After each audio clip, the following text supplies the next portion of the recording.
안녕하세요. 저는 아내와 딸 하나를 두고 있는 40대 가장입니다. 작은 회사에 다니고 있고 출퇴근길에 사연을 듣고 있어요. 매일같이 지하철을 타는데 지상으로 전철이 올라가면 하늘을 보게 됩니다. 비행기 날아가는 게 보고 싶어서요. 어린아이 같다고요? 사실 어려서 제 꿈은 비행기 기장이었습니다. 그땐 해외여행이 흔치 않았기 때문에 비행기 한번 타보는 게 소원이었죠. 그런데 중학교 때 친구 한 명이 가족 여행을 간다면서 비행기를 탄다고 하더라고요. 많이 부러웠습니다. 그 집은 동네에서도 알아주는 화목한 집이었거든요. 막연하게 나중에 결혼하면 가족끼리 꼭 해외여행을 가야겠다 생각했죠. 그게 행복의 상징인 것 같아서요. 이왕이면 제가 모는 비행기에 태워가고 싶었습니다. 꿈은 컸지만 기장은 못 됐어요. 그렇지만 가정은 꾸릴 수 있었습니다. 그리고 알게 됐어요. 인생을 살다 보면 상상도 못할 일이 일어나기도 한다는 것을요. 가족이 하루아침에 사라진다는 거 상상해 보신 적 있으신가요? 제게 그런 일이 닥칠이라고는 생각도 못했습니다. 그것도 행복하게 신혼생활을 하던 중이에요. 전 아내와 3년 연애를 하고 결혼했습니다. 아내는 허니문 베이비로 생긴 아이를 출산한 뒤였고요. 쑥쑥 크는 딸을 데리고 아내가 갑자기 사라져 버렸습니다. 여보, 나왔어. 지아야, 아빠 왔다. 이 사람이 어디 갔나? 왜 대답이 없지? 출근할 땐 불명 아내, 딸의 배웅을 받았는데 퇴근 후엔 아무도 없었어요. 핸드폰도 두고 갔더라고요. 부엌엔 요리하던 흔적도 그대로였어요. 저녁을 하다 나간 것 같더라고요. 전 같은 아파트 단지에 사는 부모님께 전화를 드려봤어요. 아내는 거기 말고는 갈 데가 없었거든요. 부모, 친척 아무도 없이 고아로 자란 와이프는 저희 부모님 집을 자주 가곤 했습니다. 새아가가 집에 없다고? 잠깐 마트에 나간 거 아니야? 휴대폰은 집에 있는데 기저귀 가방이랑 지갑은 챙겼어요. 이 사람 어디 간다는 말 없었어요? 없었어. 오늘 넣으면 끓여준다고 꽃게 사간다고 하더만.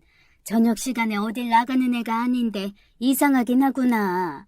어쩐지 기분이 이상했습니다. 아내는 저녁에 아기를 데리고 나간 적이 없었어요. 일찍 재워야 한다고요. 저한테 말도 없이 외출할 사람도 아니었습니다. 싱크대 위엔 저녁을 하다만 흔적이 있었어요. 도마 위에는 파, 무가 있었고 꽃게도 손질해 놓았더라고요. 이상하게 심장이 뛰고 손이 떨렸습니다. 전 무작정 밖으로 나가 아내와 딸을 찾아다녔어요. 믿기 어려웠지만 그날 밤 아내는 돌아오지 않았습니다. 이틀, 일주일이 지나도 소식조차 없었어요. 시간은 속타는 제 마음도 모르고 빠르게 흘러갔습니다. 부모님도 크게 놀라셨어요. 경찰에서 뭐라더냐? 단순 가출 아니냐고 실종 접수도 안 해주려고 해요. 부부싸움 했냐 안 했냐 그것만 몇 번을 물어보는지 몰라요. 이거 보통 일이 아니다. 새아가가 부모가 있기를 해, 친척이 있기를 해. 친구는 있을 거 아냐? 연락해봤어? 핸드폰에 저장된 번호로는 다 해봤어요. 근데 다 모른대요. 아이고, 이게 무슨 일이라니. 우리 시아 데리고 얘가 어딜 간 거야, 글쎄. 전 하루 아침에 사라진 아내와 딸을 찾아 미친 듯이 헤매고 다녔습니다. 낮에는 정신없이 아내를 찾으러 다니다가 늦은 밤이 돼서야 파김치가 돼서 빈집으로 돌아왔죠. 벽에 기대 앉아 소주를 마시고 있으면 지난 시간들이 주마등처럼 스쳤습니다. 결혼할 때 사실 저희 집에선 아내를 반대했어요. 이유는 아내가 양친 부모 없는 고아라서요. 성철아, 아무리 결혼이 늦어도 그렇지. 너무 눈을 낮춘 거 아니니? 조건 좋은 처자들을 바라는 거 아니다. 그냥 양친부모 살아계신 짝도 많을 텐데 꼭 그 아가씨랑 해야겠어? 어머니, 저희 3년이나 사귀었어요. 저 원래 결혼 생각 없었던 거 아시잖아요. 미숙이 아니면 누구하고도 결혼하고 싶지 않아요. 정말 착하고 좋은 애니까 한번 만나보고 말씀하세요. 네가 정 그렇다면 보기는 한다마는 엄마는 썩 내키지가 않는구나. 미숙이가 원해서 고아가 된 것도 아니잖아요. 마음 좀 열어주세요, 어머니. 분명 마음에 드실 거예요. 여보, 우리 상철이 믿고 한번 만나봅시다. 이 녀석이 3년이나 만난 아가씨잖아. 괜히 시간만 보내는 건 아닐 거야. 아니, 아들 믿고 나가보자고.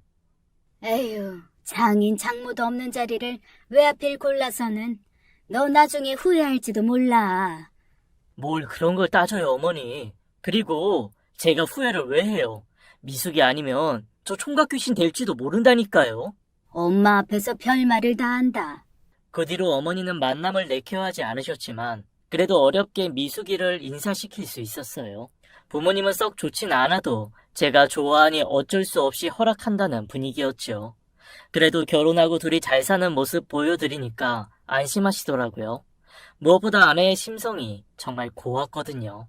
어머니와 같이 목욕탕도 가고 시장도 갔고 딸 없이 외동 아들만 있던 어머니한테 아내는 참 잘했습니다.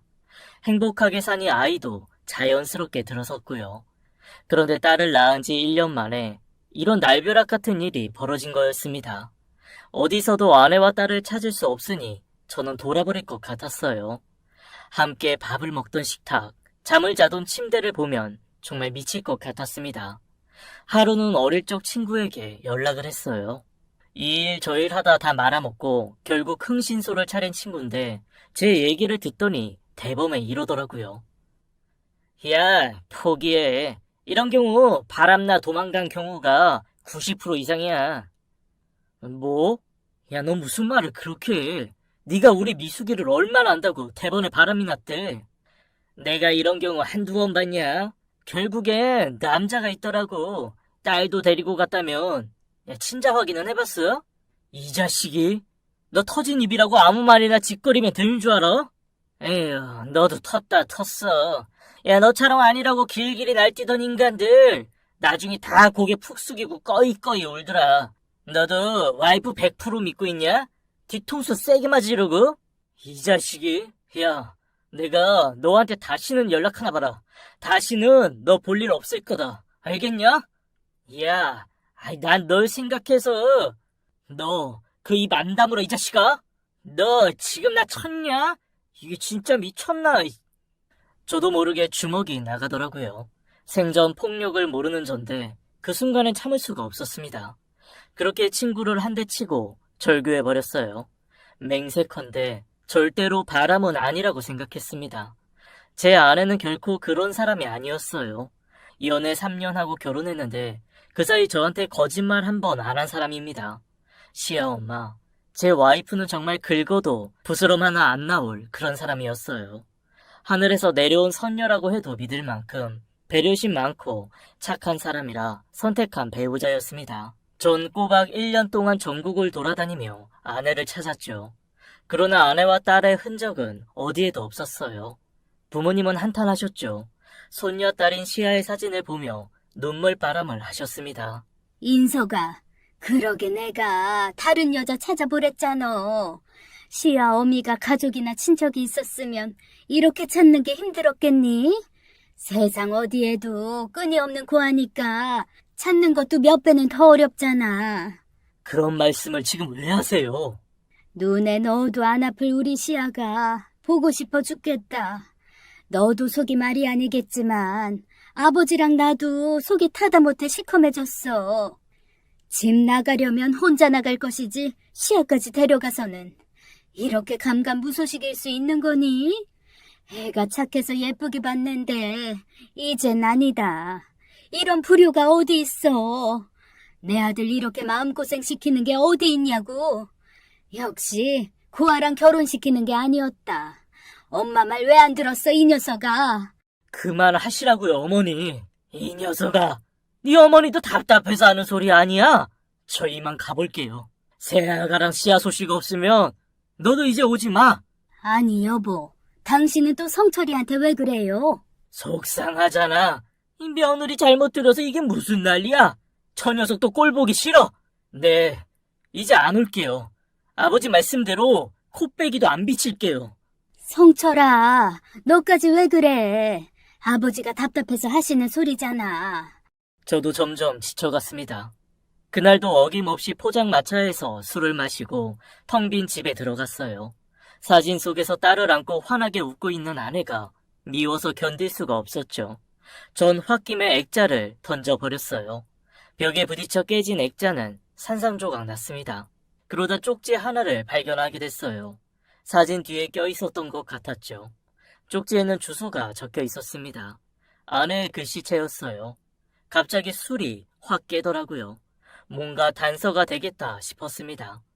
다음날 아침 술이 깨자마자 전 차를 몰고 주소지로 달려갔어요. 국도에 인적 드문 길이 나왔고 폐가 하나가 보이더라고요. 인기척 하나 없이 귀신 나올 것처럼 황폐했고 음산했죠. 꽤 오래 비워둔 건물 같았습니다. 아무도 없는 게 분명해 보였어요. 허탈한 마음으로 돌아서려는데 어디선가 아이의 목소리가 들렸습니다. 우는 소리 같기도 하고 칭얼거리는 소리 같기도 했는데 꼭 시아의 목소리 같았어요. 전 건물 안으로 미친 듯이 달려 들어갔습니다. 그리고 거짓말처럼 그곳에서 1년 동안 찾아 헤매던 아내와 딸을 발견할 수 있었어요. 대낮에도 어두운 방 한켠에 거지 몰골의 아내와 딸이 누워있더라고요. 여보, 여기서 뭐 하는 거야? 시아야! 절 보고 놀란 딸이 울기 시작했습니다. 아내는 저를 보더니 눈이 휘둥그레졌어요. 그러더니 벌벌 떨며 딸을 안고 구석으로 기어가는 거였습니다. 아무래도 악몽 같아서 전 눈을 비비고 다시 그 둘을 보았어요. 정말 눈 뜨고는 못 볼 광경이었죠. 어린 딸 시아는 삐쩍 말라 있었어요. 아내는 노숙인 같은 행색이더라고요. 여전히 아내는 겁먹은 표정을 짓더니 시아를 품에 꼭 안았습니다. 안 돼.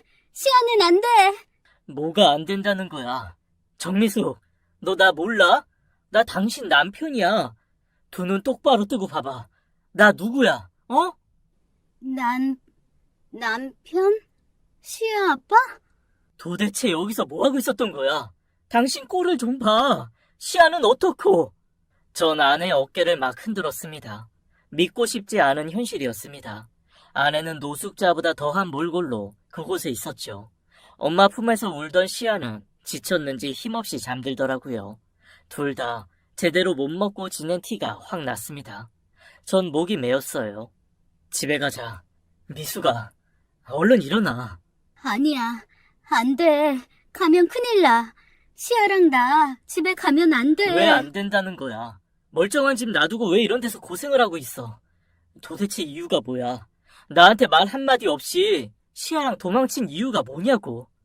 그 여자가 우리 딸 훔쳐갈 거야. 시아 지켜야 돼. 시아는 내 딸이야. 아무한테도 못 뺏겨. 아내는 정상이 아닌 것처럼 보였어요. 불안해 보였고 손도 떨고 있었죠. 자꾸 어떤 여자가 우리 딸 훔쳐갈 거라면서 주위를 둘러보고 입술에 피가 날 정도로 깨물더라고요. 전 가슴이 찢어질 것 같았습니다. 그 여자가 누군데? 어? 나 당신 남편이잖아. 말해봐. 내가 지켜줄게. 어머니. 큰어머니 무서워. 당신한테 친척이 어디 있어? 장모님도 어릴 때 돌아가셨다고 했잖아. 우리 집에 가면 그 사람이 쫓아올 거야. 절대 문 열어주면 안 돼. 시아, 내가 키워. 못 데려가. 정신 좀 차려, 여보. 시아, 내가 목숨 걸고 지켜줄 테니까 일단 집으로 가자. 어? 시아, 내가 안을게. 이리 줘. 아내는 그럴수록 시아를 더 꼭 안더라고요. 전 물었어요. 당신이 말하는 어머니, 큰 어머니가 누구냐고요. 그 사람이 누군데 시아를 빼앗아 가냐고 물었죠. 하지만 아내는 횡설수설하며 제대로 답을 하지 못했습니다. 전 다시 아내를 설득했어요. 집으로 가자고요. 그래도 싫다고 고집을 꺾지 않는 아내에게 저는 그만 화를 내고 말았습니다. 너 때문에 우리 딸 이게 뭐야? 시아 이대로 두면 굶어 죽을지도 몰라. 뼈 앙상한 거 안 보여? 시아 엄마, 제발 정신 좀 차려. 집에 데려가서 제대로 키워야 할 거 아니야. 어린애 생각은 안 해? 왜 그렇게 고집을 부려? 헛소리 좀 그만해. 결국 아내는 눈물을 터뜨렸고 저를 따라 나서게 됐습니다. 뭐가 그렇게 무서운지 차 안에서도 벌벌 떨면서 오열하더라고요. 무슨 정신으로 운전하고 왔는지 기억도 안 납니다. 아내와 딸을 찾았다는 안도감도 있었지만 두 사람의 몰골에 너무 충격을 받아서 정신이 없었어요. 전 아내와 딸을 씻겼고 죽을 끓여 먹였습니다. 그리고 깨끗한 옷을 입혀 일단 재웠어요. 아내는 시아의 손을 꼭 잡고 겨우 잠에 들더라고요. 둘은 보기에도 달게 아주 오래 잤습니다. 딸 시아를 보는데 가슴이 너무 아팠어요. 너무 야유였더라고요. 그제야 전 부모님께 연락을 했습니다. 시아와 아내를 찾았다고요. 뭐? 새아가랑 시아를 찾았다고? 지금 어디 있냐? 집에 데려왔어요. 어제 찾았어요. 이제 됐다. 이제 됐어. 아버지랑 곧장 가마. 어디에도 가지 말고 집에 꼭 붙어 있어. 알았지? 그러나 며느리와 손녀딸을 찾은 반가움도 잠시, 부모님은 한눈에 아내 상태가 온전치 못한 걸 눈치챘어요. 전 솔직히 털어놨습니다. 애엄마가 정신이 온전치 못한 것 같아요. 아무래도 병원에 데리고 가봐야겠어요. 그래, 내가 보기에도 그렇다. 김 원장한테 전화해 놓으마. 이렇게 된 이상 누구한테 숨길 것도 없고 시아엄이 회복하는데 온 가족이 힘을 써보자. 너도 혼자 끙끙 앓지 말고 무슨 일 있으면 우리한테 말해. 괜히 자존심 세우지 말고. 알았어? 이렇게 된 이상 시아엠이 어디 못 가게 지키면서 병부터 낫게 하는 게 급선무 같다. 죄송해요, 어머니, 아버지. 저는 아내를 데리고 아버지 친구분인 정신과 박사님을 찾아갔어요. 그간의 사정을 말씀드렸고 아내는 필요한 검사를 받았습니다. 그리고 듣게 된 결과는 충격적이었어요. 아내는 정신분열증을 앓고 있었습니다. 워낙 경미해서 겉보기엔 일반인과 같았지만 충격적인 사건으로 인해 증상이 커졌을 거라고 하더라고요. 좀 답답했습니다. 아내가 사라지기 전에 불명 무슨 일이 있었던 게 불명했어요. 왜 집을 나간 거냐고 아내에게 여러 번 물어보았지만 아내는 불안해하면서 답을 제대로 못하더라고요.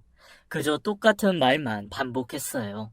어머니가 자신을 찾아왔다고만 했죠. 자꾸만 우리 딸을 데려가려고 한다면서요. 고아인 아내에겐 어머니가 없었거든요. 그때까지 헛소리라고만 생각했는데 어느 순간 이런 생각이 들더라고요. 큰어머니 혹은 어머니라고 불렀던 다른 사람이 있었던 건 아닐까 싶었죠. 전 당장 흥신소하는 친구에게 전화를 했어요.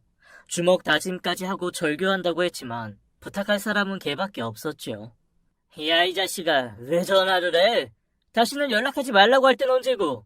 너한테 맞은 광대뼈가 아직도 부어있어. 알아? 미안하다. 부탁이 있어서 전화했어.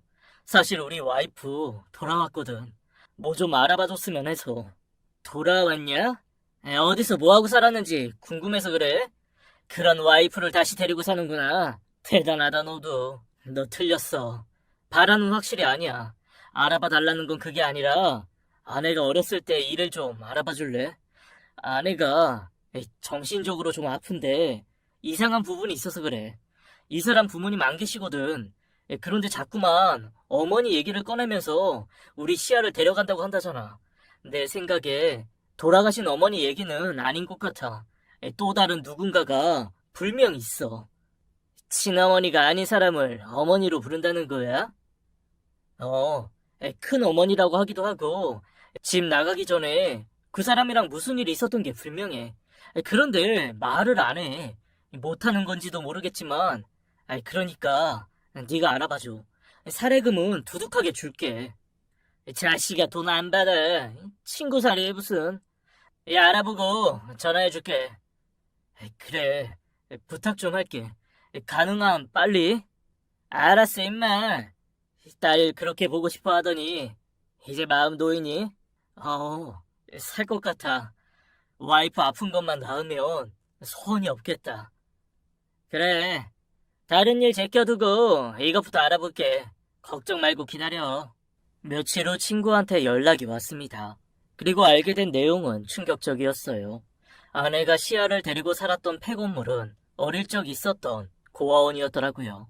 친구는 당시 그곳 원장이었던 분의 연락처와 사는 곳을 알려줬습니다. 저도 한번 찾아가서 얘기를 들어보고 싶었어요. 저는 아내와 딸을 어머니에게 부탁하고 원장님을 찾아갔습니다. 그분은 시골에서 노후를 보내고 계셨죠. 실례합니다. 전화드렸던 정미숙 남편 되는 사람인데요. 미숙이 남편이라고요? 정말 왔네요. 찾아온다는 말 빈말인 줄 알았는데. 꼭 여쭤볼 이야기가 있어서요. 그런데 미숙이는 같이 안 왔어요? 아기도 낳았다면서요. 원장님은 미숙이가 같이 못 온 게 서운하신 모양이더라고요. 저는 침착하게 아내의 상황을 설명했습니다. 결혼 후에 아기 낳고 잘 살다가 갑자기 집을 나간 것부터 옛 고아원 폐건물에서 지낸 것까지 다 말씀드렸어요. 그리고 지금 아내가 반복해서 하는 얘기, 큰어머니가 시야를 뺏으려고 한다는 이야기까지요. 그러자 원장님은 눈물을 흘리시면서 말을 꺼내셨습니다. 아내가 아주 어릴 적 고아원 들어오기 전에 있었던 일을 얘기해 주셨죠. 미숙이는 고아원 들어오기 전의 일을 하나도 빠짐없이 기억하고 있었어요. 걔가 초년 고생이 심했죠. 어른들 때문에 이리 치이고 저리 치이고 불쌍하게 살았어요. 미숙이 생모가 첩으로 들어가지만 않았어도 네? 지금 뭐라고 하셨어요? 살아계셨다면 장모될 분이 어느 부잣집 첩으로 들어가 미숙이를 낳았어요. 그게 불행의 시작이었는지도 몰라요. 아내는 첩의 딸이었습니다. 장모님은 아들 없는 부잣집에 첩으로 들어가 본처 대신에 자식을 낳았다고 하더라고요. 가난한 집안 형편에 팔려가듯 가게 된 거였습니다. 그런데 첫 번째 낳은 자식이 딸이라 구박을 말도 못하게 받았다는 거였죠. 당연히 미숙이도 대우를 받지 못했고요. 그나마 다행히도 둘째는 아들을 낳았고 이제 좀 편히 사나 싶었는데 아니었습니다. 부잣집에서는 장모님과 아내를 그냥 두지 않았어요. 한겨울 칼바람 부는 날 두 사람을 내쫓았다고 합니다. 아들 낳았으니 이제 집을 나가라는 거였죠. 그때 아내가 7살이었다고 해요. 보따리 하나 없이 정말 맨몸으로 내쫓겼다는 얘기였습니다. 어린 아내는 장모님이 부잣집에 애걸복걸 하던 걸 다 봤다고 하더라고요. 갓난 아이 빼앗기고 장모님도 제정신이 아니었겠죠. 문 좀 열어주세요. 제발요. 우리 아기 좀 돌려주세요. 네? 엄마, 그러지 마. 무서워. 미숙아, 울지 말고 잠깐만 기다려. 형님, 문 좀 열어주세요. 제가 잘할게요. 끽소리도 안 하고 살게요. 제가 낳은 아들인 거 티도 안 내고 살게요. 그러니까 내 아이 옆에만 있게 해주세요. 형님, 어르신! 엄마, 나 춥고 무서워. 우리 그냥 다른 데 가서 살자. 얘가 왜 이래? 여기가 우리 집이잖아. 동생 놔두고 어딜 가겠다는 거니? 어디 앞이라고 이렇게 소란을 떨어? 들어올 복도 다 나가겠네. 웬 거지가 대문 앞에서 구걸을 하는 거야? 찬물 한 바가지 퍼다가 뿌려라. 더는 못 찾아오게. 형님, 저예요. 제가 잘할게요. 이렇게 두 손 모아 빌게요. 헛간에라도 살게 해주세요. 네? 우리 아들 좀 보고 살 수 있게 해주세요. 아니면 우리 미숙이만이라도 살게 해주세요. 엄동설안에 어린 게 얼어 죽기라도 하면 어떡해요. 벌벌 떨며 비는 장모님에게 본처는 기어이 찬물을 뿌렸고 산후조리도 못하고 쫓겨난 장모님은 병이 들어 세상을 떠났다는 처절한 얘기였습니다. 아내는 이 일로 큰 충격을 받은 거였어요. 그 이후 일가 친척 하나 없던 아내는 부잣집에 잠시 들어가 살았다고 하더라고요. 본처가 큰 선심 쓰는 것처럼 아내를 거두었는데 거기서 온갖 구박을 당하고 나중엔 고아원에 버려졌다고 합니다. 아내는 7살부터 겪은 그 모든 걸 다 기억하고 있었다고 하더라고요. 어린애가 그 집에서 있었던 일을 얼마나 자세히 얘기하던지 듣던 어른들이 다 놀랐어요. 그 충격을 마음 깊이 묻고 살았는데 아기 낳고 예민해진 상태에서 비슷한 일을 겪은 게 아닐까요? 그러지 않고서야 딸을 데리고 폐가가 된 고아원에서 살았다는 게 이해가 되질 않네요.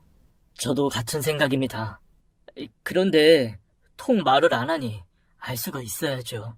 본처, 그러니까 미숙이가 큰어머니라고 불렀던 그 사람을 떠올린 게 아닐까요? 우연히 비슷한 사람을 봤을 수도 있고요. 길 가다가 마주치기라도 했을까요? 내 짐작으로는 그런데 또 모르죠. 한번 잘 알아봐요. 많이 속상하네요. 결혼해서 잘 사는 줄 알았는데 힘들겠지만 잘 좀 돌봐줘요. 예, 알겠습니다. 미숙이 편안해지면 시아랑 같이 찾아와요. 원장님과 헤어지고 나오는데 마음이 무겁더라고요. 아내가 어릴 때 그런 혹독한 일을 당했을 줄은 꿈에도 몰랐습니다. 어린 시절 얘기를 잘 안 하기도 했지만 미숙이는 저보다 더 밝고 긍정적인 성격이었거든요. 생각할수록 아내가 짠하더라고요. 저는 집으로 돌아와 아내를 꼭 안아줬습니다. 그리고 최선을 다해 아내의 회복을 도왔어요. 약물 치료를 받으면서 아내가 차츰 편안해지는 게 제 눈에도 보였죠. 이대로 아픈 각오를 잊고 잘 살았으면 하는 마음뿐이었습니다. 그러나 평화는 오래가지 않았어요. 어느 날 집으로 누군가 찾아왔습니다. 택배가 온 줄 알고 문을 열었는데 웬 나이든 할머니가 서 계셨죠. 전 처음엔 누군지 몰랐어요. 그런데 아내가 그분을 보자마자 부들부들 떨기 시작했습니다. 들고 있던 컵을 떨어뜨려 사방에 유리 조각이 튀었죠. 여보, 왜 그래? 움직이지 마. 발 조심해. 지금 물컵 깨졌어. 여보, 저 사람 왜 들여보내? 당장 가라 그래. 당장 문 닫으라고. 알았어, 여보. 할머니 누구세요? 누구신데 현관까지 함부로 들어오시는 거예요? 그랬더니 그분이 이러는 거였습니다. 미수가 나 못 알아보겠어? 나 큰어머니야. 정말 모르겠어? 몰라요. 난 몰라요. 아내는 얼마나 무서운지 그 자리에서 오줌을 지렸습니다. 전 너무 놀랐죠. 아내는 씻지도 않은 채 급하게 작은 방으로 달려갔어요. 그리고는 놀고 있던 딸아이를 품 안에 다급히 안았습니다. 잘못했어요. 제가 잘못했어요. 우리 시아 데려가지 마세요. 제가 키울 거예요. 꼭 제가요. 여보, 왜 그래? 진정해. 시아 놀라잖아. 상황을 보니까 그 할머니는 아내의 큰어머니, 즉 어릴 적 아내를 구박한 부잣집 본처인 것 같았습니다. 너무 황당했어요. 무슨 이유로 우리 집을 찾아왔는지 어이가 없었죠. 전 그분한테 나가라고 소리쳤어요. 제 아내 어릴 때 구박하고 내쫓은 분이시죠? 여보 맞아? 아내는 겁먹은 얼굴로 고개를 끄덕였습니다. 미수가 나 기억나는구나. 그래, 기억 못할 리가 없지. 우리 얘기 좀 하자. 내가 꼭 할 얘기가 있어. 이보세요. 여기가 어디라고 찾아와요. 당장 나가세요. 무슨 자격으로 나타나셨어요? 미숙이랑 무슨 할 말이 있었어요? 당장 나가세요. 미숙이 남편인가 보네. 진정해봐요. 내가 꼭 할 말이 있어요. 지금 안 나가시면 경찰에 신고하겠습니다. 제 와이프 벌벌 떠는 거 안 보이세요? 잠깐, 아주 잠깐이면 돼요. 내가 꼭 할 말이 있어서 왔다니까요. 경고합니다. 지금 저 경찰에 신고합니다. 알겠어요. 갈게요. 경찰에 신고하지 말아요. 가겠습니다. 진정해요, 애기 아빠. 신랑이 끝에 그분이 현관문을 닫고 나갔고 전 아내에게 다가갔어요. 벌벌 떨던 아내는 소리도 못 내고 울더라고요. 얼마나 겁을 먹었는지 부들부들 떨고 있었죠. 극도로 불안해하는 아내를 보면서 전 정말 속상했습니다. 한참 후에야 아내가 말을 꺼내더라고요. 봐, 내 말이 맞잖아. 큰어머니가 우리 시아 훔쳐가려고 찾아온 거야. 나 우리 시아 지켜야 돼. 절대로 뺏길 수 없어. 여보, 내가 있으니까 아무 걱정 마. 일단 우리 어머니한테 가 있어. 시아랑 같이. 그 사람이 여기 또 찾아오면 내가 혼쭐을 내줄게. 아예 얼씬도 못하게. 무슨 말인지 알지? 저는 급히 아내와 딸을 본가로 보냈습니다.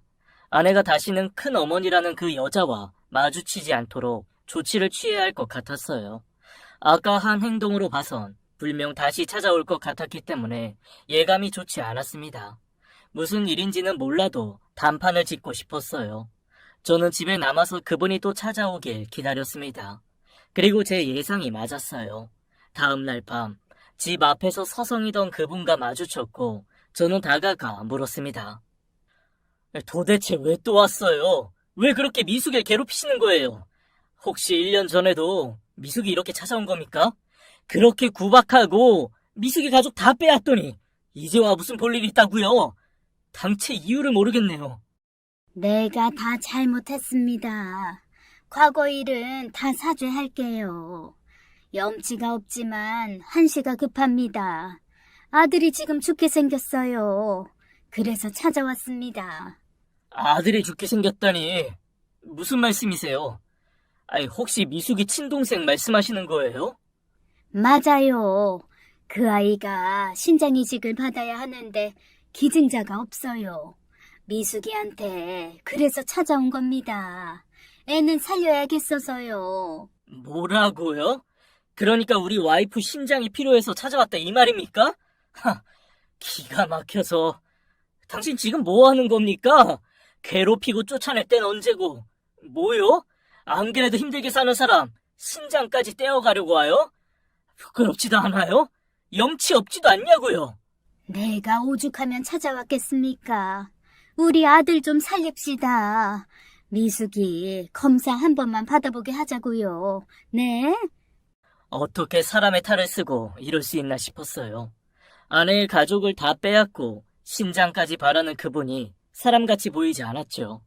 어두운 가로등 아래에서 그 상황을 얘기하는데 꼭 악마가 얘기하는 것 같더라고요. 제 아내가 도대체 무슨 죄입니까? 말이 안 된다고 생각해서 전 단칼에 거절했습니다. 절대 안 됩니다.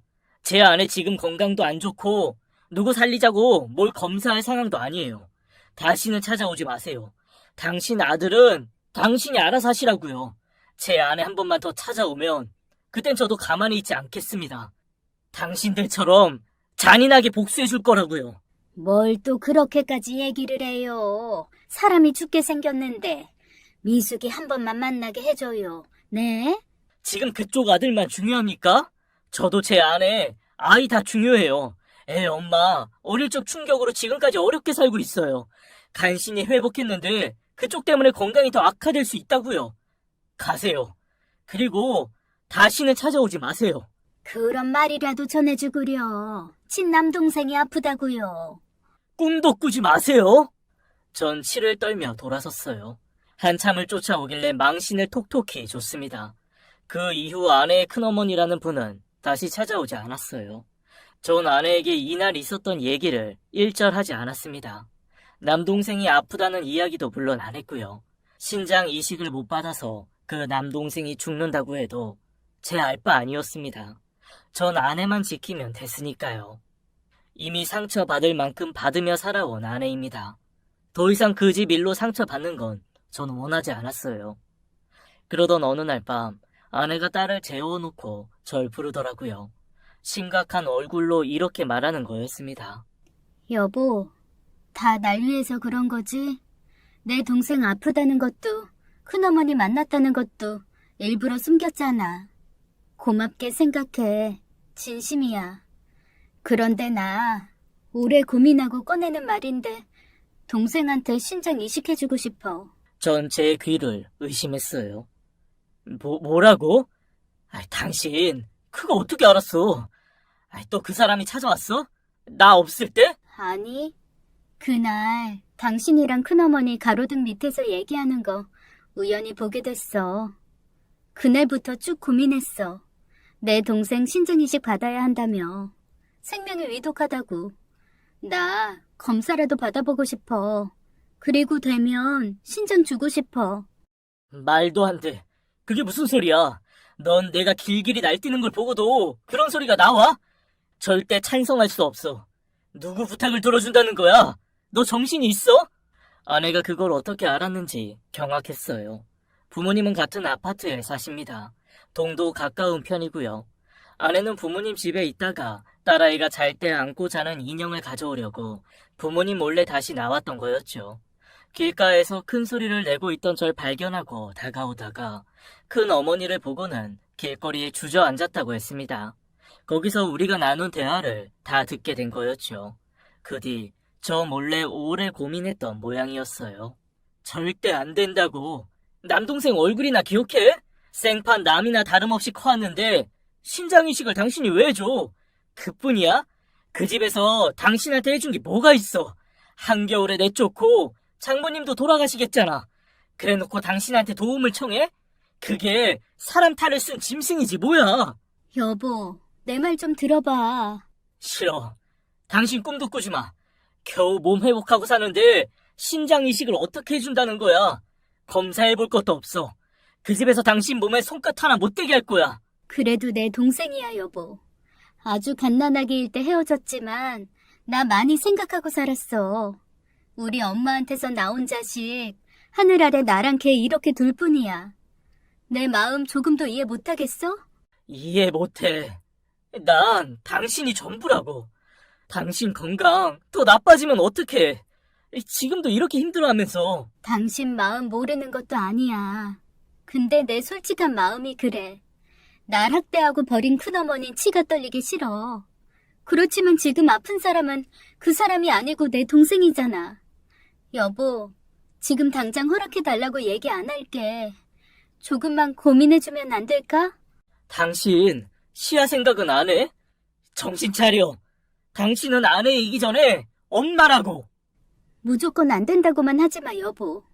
나 이제 운동도 하고 약도 잘 먹고 당신이랑 의사가 하라는 대로 다 할게. 남동생 생각하면 너무 가슴이 아파.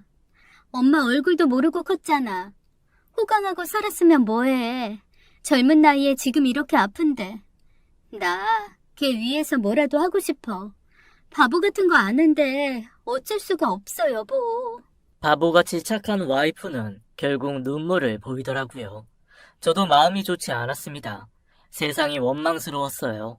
어떤 사람은 죄 짓고도 뻔뻔하고 양심 없이 사는데 또 어떤 사람은 한없이 착하기만 한 게 불공평하다는 생각이 들었습니다. 너무 속상해서 울고 있는 아내를 달래주지도 못했어요. 그리고 며칠 동안 고민했죠. 아내의 뜻대로 하고 싶지 않았어요. 어린 시야를 생각하면 더더구나 아내의 건강이 제게는 중요했습니다. 그래서 결심하게 됐어요.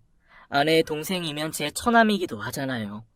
처남이라고 해도 얼굴도 모르는 사람이긴 하지만 결정을 내렸습니다. 아내를 위해 제가 신장 이식을 해주기로요. 검사를 받아봐야 했지만 그래도 차라리 그 편이 낫겠다는 생각이었죠. 제 결심을 아직 아내는 몰랐습니다. 말해야지 싶다가도 입이 안 떨어졌어요. 고민은 깊어졌고 친구 봉석이를 불러내 한잔했습니다. 그간의 사정을 다 털어놨죠. 너 미쳤냐? 얼굴도 못 본 처남한테 신장을 기증하겠다고? 얘 제정신이 아니네. 야, 네 와이프가 너무 착해서 문제라더니 너도 완전 와이프랑 똑같다. 나 같으면 절대 안 해. 돌지 않고서야 그게 가능한 일이야? 아이, 진짜 미친 짓은 맞지. 그렇지만 아내 성격 알아서 이러는 거야. 한번 결정한 건 절대 안 바꾸는 성격이라고. 아마 포기 안 할걸? 나 이렇게 해서라도 와이프 지키고 싶어. 너도 참 대단하다. 야, 참 눈물겨운 사랑이라고. 네가 결정한 거 난 반대지만 굳이 하겠다면 내가 무슨 수로 말리냐. 에휴, 내가 도와줄 건 없고. 없어. 그냥 답답해서 불렀어. 이기적으로 들리겠지만 검사 결과에서 완전 삑살이 났으면 좋겠다. 다 부적합으로 나왔으면 좋겠고. 그럼 그쪽에서도 포기할 거 아니야. 뭐 그런 사람들이 다 있냐? 애초에 재수 씨한테 좀 잘하던가. 그렇게 모질게 굴었으면서 아쉬우니까 나타나는 건 너무 뻔뻔한 거 아니냐? 나도 그렇게 생각해. 그렇게 생각한다는 녀석이 뭘 이식해줘? 야, 다시 생각해보면 안 되겠냐? 바꿀 일은 없어. 마음 바뀌면 당장 나한테 연락해. 술 거하게 한 잔 살 테니까. 야, 오늘도 술 맛도 안 난다 임마. 그날 친구와 헤어지고 결심을 굳혔어요. 아내에게 제가 생각한 걸 털어놓기로요. 전 아내에게 말했습니다. 얼굴도 못 봤지만 처남은 처남이라고. 가능만 하다면 내가 신장 이식 해주고 싶다고요. 당연히 아내는 펄쩍 뛰었어요. 당신이 왜 하냐고. 절대 안 된다고 놀라더라고요. 미안해서 그렇게는 안 된다는 아내를 제가 밤새도록 설득했습니다. 결국 아내는 미안하다며 오열했어요. 전 아내를 꼭 안아줬습니다. 그만큼 나에게 소중한 사람이 당신이라고. 더는 몸도 마음도 아프게 하고 싶지 않다고 말해줬어요. 제 깊은 진심이기도 했습니다. 전 아내가 간신히 잠든 걸 보고 집을 나섰어요. 그리고 그 여자, 아내가 큰 어머니로 부르는 여자를 찾아갔죠. 신장이식, 제가 하겠습니다. 검사 언제 받으면 됩니까? 뭐라고요? 미숙이가 아니고요? 미숙이는 털끝 하나 건드리지 마세요. 그냥 제가 하겠습니다. 싫다고 하시면 할 수 없고요. 큰 어머니라는 여자는 많이 놀란 것처럼 보였습니다. 당연히 해도 제 아내가 할 거라 생각한 것 같았죠. 그러나 제가 상관할 바는 아니었어요. 그런데 진행 과정에서 난관이 있었습니다. 서류상 가족도 아니고 아주 오랫동안 왕래가 없었기 때문에 적법한 방법으로는 이식이 어렵다고 하더라고요. 그러더니 그 여자는 자신이 알고 있는 비공식적인 방법으로 진행하면 된다고 했습니다. 그러면서 이상한 계약서 같은 걸 내밀더라고요. 살펴보니 신장을 반드시 주겠다는 약속을 하라는 내용이었습니다. 그 여자는 조급함을 애써 감추고 있었어요. 정하저 안 한다고 하면 어떻게 하나 초조해하는 게 눈에 보였죠. 전 이런 방식이 마땅치 않았지만 이미 결심했기에 하라는 대로 다 해줬고요. 이틀 뒤에 꼭 이 병원 앞으로 나와줘요. 건강검진 받아야 하니까요. 알겠죠? 정말 고맙네요. 이제 마음이 놓여요. 그렇게 일이 진행되는 동안 아내는 제 얼굴을 제대로 보지도 못했어요. 부모님께도 본의 아니게 거짓말을 해야 했습니다. 제가 병원에 드나드는 걸 모르게 할 작정이었어요. 그저 이 과정이 빨리 지나가기만을 바랬습니다. 그러면 다시 우리 집에 평화가 찾아올 것 같았죠. 시간은 흘러 검사 전날이 다가왔어요. 집에 있는데 친구한테 전화가 왔습니다. 흥신소 운영한다는 봉석이라는 친구한테요. 녀석은 제가 전화를 받자마자 다짜고짜 소리를 지르더라고요. 너, 야, 절대 하지 마. 그거 신장 이식 말이야. 그 사람들 다 사기꾼이야. 거짓말쟁이라고. 내 말 안 들었다가는 너 큰일 난다. 무슨 얘기야? 왜 그래? 잘 들어. 네 처남. 진짜 처남이 아니야. 그건 또 무슨 소리야? 진짜 처남이 이미 옛날에 죽었다고. 그러니까 지금 신장이 아프다는 사람은 생판 남이라는 얘기야. 뭐? 너 뭐 잘못한 거 아니야? 야, 다른 사람도 아니고 내가 네 일을 대충 봤을 것 같아? 아주 사차시 과거를 했지. 그랬더니 네 와이프 친동생은 이미 저 세상 사람이 됐더라고. 아주 어렸을 때. 그러니까 그 큰어머니라는 양반이 자기 아들 살리려고 새빨간 거짓말 한 거라고. 너무나 충격적인 이야기에 정신이 혼미해졌습니다. 친구는 저랑 헤어진 뒤 아무래도 찜찜한 마음이 들었다고 하더라고요. 그래서 저 몰래 혼자 뒷조사를 했다는 것입니다. 그 결과 제 아내 진짜 남동생은 이미 죽은 지 오래됐고 병상 위의 청년은 큰어머니가 낳은 친자식이라는 거였어요. 불쌍한 처남은 태어나서 2년밖에 못 살았다는 얘기였습니다. 네 아내 구박하고 내쫓았다는 여자 진짜 악질이다. 야, 어떻게 이런 일이 있냐? 나도 조사하면서 깜짝 놀랐다, 야. 진짜 처남이 죽기 1년 전에 그 여자 기적처럼 임신이 됐고 그렇게 낳은 아들이래. 네 와이프는 얼마 못 살다 쫓겨나서 그 사실을 몰랐던 거야. 진짜 처남 죽은 건 감쪽같이 속이고 자기 아들한테 신장이 필요해지니까 네 아내한테 거짓말하고 이식 받으려는 속셈이었던 거지. 나 도저히 믿을 수가 없다. 야, 이게 사람이 할 수 있는 생각이냐? 너도 너지만 네 아내 받을 충격은 어떻게 하냐? 이 아픈 사람이 그 얘기 듣고 제대로 살 수나 있겠냐? 고맙다. 너 아니었으면 정말 큰일 날 뻔했어. 뭐 아내한테는 어쨌든 잘 말해야지. 진짜 고마워, 봉서가. 통화를 끝내고 전 한참 동안 멍하니 앉아 있었어요. 눈앞이 캄캄해졌습니다. 인간이 어디까지 악해질 수 있을지 경악스러웠어요. 무엇보다 이 얘기를 어떻게 아내한테 해야 될지 고민이 됐죠. 그래도 세상에 혈육이 있다고 생각했던 아내에게 하나 남은 희망마저 꺼져버렸다고 털어놔야 했어요. 그러나 피할 수 없는 현실이었습니다. 전 무거운 마음으로 아내에게 말을 꺼냈어요. 여보, 잘 들어. 나 내일 검사 받으러 못 가. 신장 이식 못해. 지금 신장이 아파 누워있는 사람 당신 동생 아니래. 아내는 놀라서 아무 말도 못하더라고요. 흔들리는 눈동자를 보는데 목이 메었습니다. 뭐라고? 당신 동생이 아니고 큰어머니라는 여자가 낳은 진짜 아들이래. 여보, 그게 무슨 소리야? 그럼 내 동생은? 내 동생은 어디 있어? 그럼 걘 건강한 거야? 어디 있어? 다른 데 살아? 안 아프다니 정말 다행이다. 어디 산대? 여보, 마음 가라앉히고 잘 들어. 당신 남동생 어릴 때 이미 하늘나라에 갔대. 이 세상에 없다고. 뭐? 당신 지금 무슨 말이야? 걔가 왜 죽어? 봉석이가 다 조사해줬어. 나도 진짜 한참 동안 안 믿겼다. 진짜 남동생은 장모님이랑 당신이 쫓겨나고 2년밖에 못 살았대. 아내는 제 말을 듣고도 어리 빠져 저만 바라보더라고요. 제가 무슨 말을 한 건지 쉽게 이해하지 못하는 것 같았습니다. 그리고 곧 눈물을 흘리기 시작했어요. 남동생마저 일찍 세상을 떠났다는 현실을 그제야 받아들인 것 같았죠. 아내는 오열하기 시작했어요. 옷을 쥐어 뜯으면서 괴롭게 울더라고요. 죽은 남동생이 가여워 미칠 것 같다면서요. 그리고 자신을 이용하려 한 그 여자에 대한 원망도 토해냈습니다. 하늘이 무섭지도 않나요? 어떻게 나한테 이럴 수 있어요? 내 동생 하늘나라 간 거 속이고 내 신장 받아가려고 했어요? 아니, 내 남편 신장이라도 받아가야 속이 시원했냐고요.